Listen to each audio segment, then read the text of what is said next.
Hey guys, it's your boy D Valor back with some more boxing. Been away for a little bit because boxing's been a bit quiet, but this fight, um, Mikey Garcia versus Adrien Broner, is an exciting one that I'm looking forward to, and it's coming up fast approaching. So it's a fight with a good matchup. These two, it's a fight that's happening at 140, so it's a catch weight. Who's gonna make it? And now we move on. I'm going to talk on a couple of things, actually a few things to do with these fighters. This is my breakdown on both of these skills and who's going to win. So here you go. You got Mikey Garcia in front of us in this picture, maneuvering Salido. Now, while watching Mikey Garcia and through his fights, I've noticed that he has very good ring generalmanship. Now, for someone who doesn't really understand what that is, it's the ability to control range and also to be in a dominant position during the fight in any range, and that's why it includes inside game and outside. So in this picture, you see him holding Salido, but it's what happens after this which is important.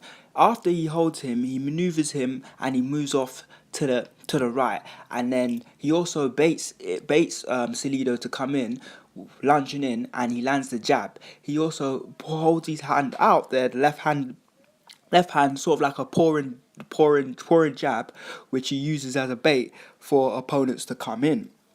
Now these are all examples of ring generalmanship, and it's an effective thing against any type of fighter. If you're able to maneuver someone when it gets to the inside, if you're able to physically outpower your opponent, then you have the chance to physically tire them out and maintain your dominant position. Allow yourself to be more comfortable. Give yourself the space to land your jab. Give yourself to your space to land your straight shots. We know Mikey Garcia is good with his 1-2, and he knocks guys down with his right hand. So he likes to control that space. You don't see him getting flustered on the inside. And I'm one for, even if you're these two fighters, Mikey Garcia and Broner, are both good on the inside, but no, I mean not good on the inside. Mikey Garcia is good at maneuvering people, but in terms of when two boxers are together, it's an important who's gonna win in exchanges. That is the key thing here. Who's gonna win in the exchanges? I think an good inside game works. So you got this picture now where you see Mikey Garcia on the outside landing the jab.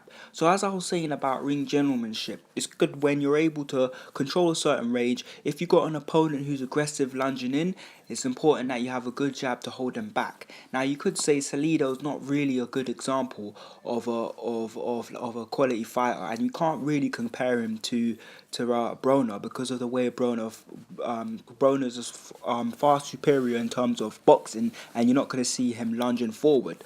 But Mikey Garcia does have a good jab.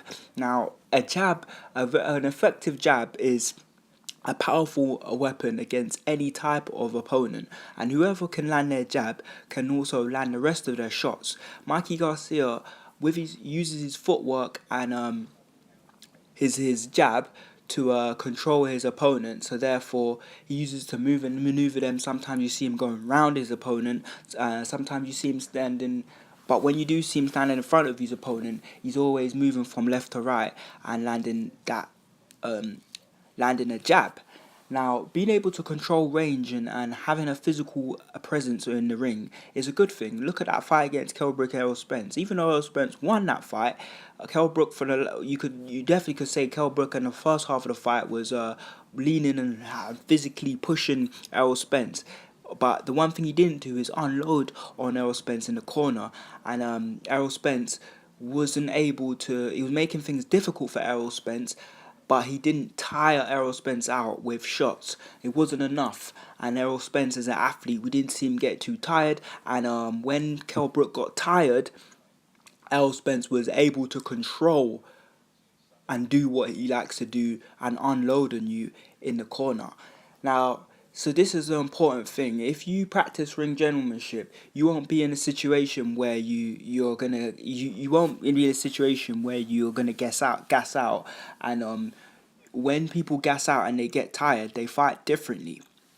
But if you practice a way of fighting which enables you to be comfortable but also land your shots and be able to do smart pressure, then you're pacing yourself, and you have the ability to turn it up at any point. Now, Adrien Broner, now we go on to him. He is a master of boxing and the counter shot. You could see a picture of here fighting Maradona, where Maradona is lunging in with an overhand or a shot to the body, and Adrien Broner is landing that left hook.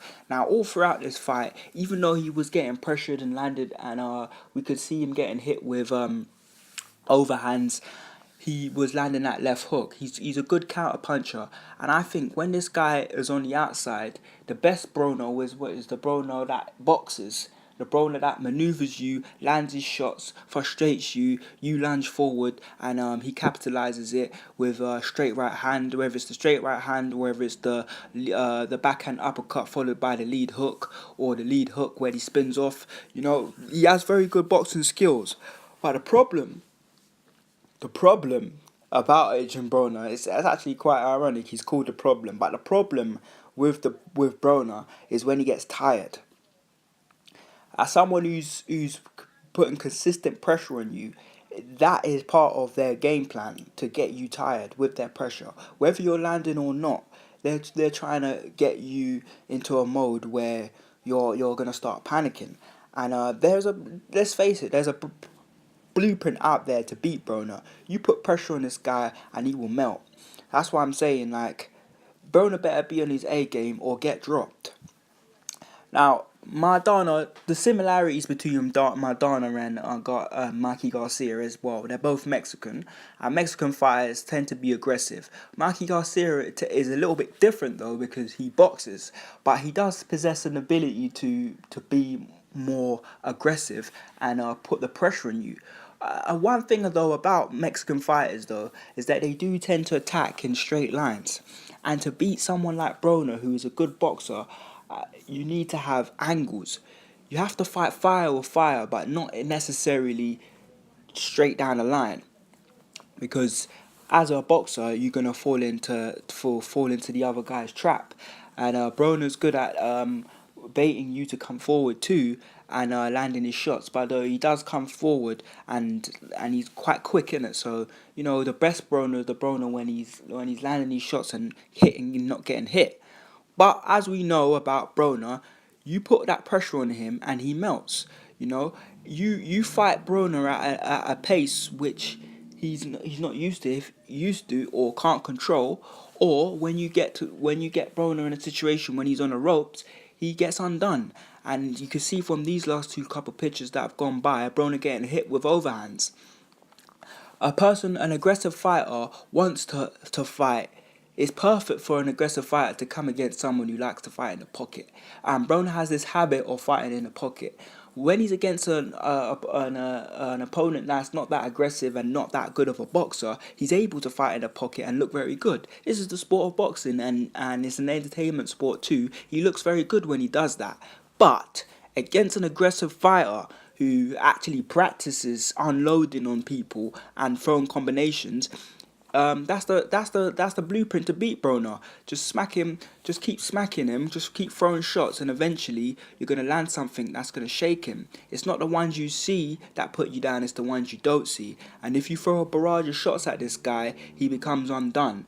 And he got undone quite early in this fight here when Maradona threw that overhand. Maradona's quite powerful, and the overhand shot put him down. And fighting in the pocket is something which Broner does when he's taking a mick out of you, when he knows that he's better than you. But it's also something that he does when he's tired. When he's not able to maneuver you and throw those punches, quick punches in and out, he walks forward with that high guard and tries to push you back towards the ropes, or tries to, counter shot you. And in this fight against Maradona, he was trying to do that in the later rounds. We're kind of like going toe to toe with a banger. Go toe to toe with a hard puncher is not a good idea, because that person, this is their cream. You know what I mean? This is what they like to do. This is what they do in the gym. This is the kind of person they are. They will continue to fight and keep hitting you until you hit the floor and hit the canvas. The way to beat an aggressive fighter is to outbox them, but you have to be able to have the stamina and the stamina to be able to do it. And this is the problem with Broner. It's outside of the gym when he's not going on them runs, is when he's not, you know, when he's not going on them runs and doing what he needs to do, and then just rushing to get back into shape to make fight. He doesn't have that stamina, and the problem with very skilled fighters that I see is that they look really good in the first half of the fight, but when things start to get serious, like after round 6, when things start to get this is when it's getting serious now. He starts to get undone and he starts to fight in a different kind of manner. The same Broner that you saw in the early half of the fight is not the one that you see near the end, and it's actually quite a recurring thing for skilled fighters. Look at Kell Brook, he's very skilled, but look how he kind of melted off in the last half of the fight against someone who's consistent, got good ring gentlemanship. You're gonna feel the pressure, even if you're landing, but they're gonna be landing too. But the positioning that they have on you means that you're always gonna be on your back foot, and even when you are fighting toe to toe to them, you're fighting someone who's a harder puncher. Now, this leads me on to, well, this fight is at 140, so it'll be interesting to see who's gonna be bigger at this weight, who's gonna have that physical strength, because we haven't really seen Mikey Garcia at 140, so we don't know if he has that explosive power. We've seen Broner at 140, but that was ages ago, and Broner can't even is struggling to make welter and all sorts. He's walking. He said he was one point he's walking around at 170. He said he's walking around at 150. Well, whatever the case is, as I said before, Broner better be on his A game or get dropped, and that's what I'm gonna stick by. Broner, be on your A game or get dropped. It's your boy D Vallo. Drop it in the comments. What do you think about these two fighters? I was trying to look for clips, but with YouTube, there's right rules and regulations. Like if you use like a video or something, it's not allowed, and copyright and all sorts. So if you guys actually know if you can use clips, just let me know if you can actually use official clips, because obviously if I did that, I'll be able to explain things to you and in motion, and that might be exciting for you to be able to see a fight actually getting broken down, like not just commentary. But anyway, it's your boy D Vallo.